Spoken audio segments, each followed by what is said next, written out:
સુરતમાં ગઈકાલે જ ધોરણ 8માં ભણતી યુવતીએ આપઘાત કર્યાનો મામલો સામે આવ્યો હતો। ત્યારે આજે ફરી એક 18 વર્ષીય યુવતીએ મોબાઈલને લઈને આપઘાત કર્યાનો મામલો સામે આવ્યો છે। આજની યુવા પેઢી અને બાળકો આખો દિવસ મોબાઈલમાં રચ્યા પચ્યા રહેતા હોય છે, ત્યારે મોબાઈલને લઈને બાળકોમાં અલગ જ વળગણ જોવા મળતું હોય છે।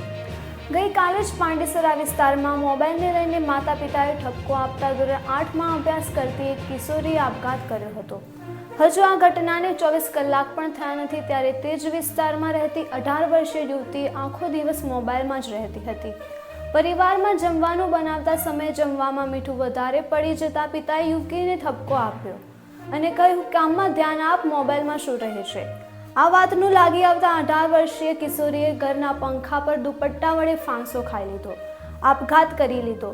પરિવારમાં એકનું એક સંતાનમાં પુત્રી જ હતી, તેણે પણ આપઘાત કરી લેતા પરિવારમાં શોકનો માહોલ છવાયો।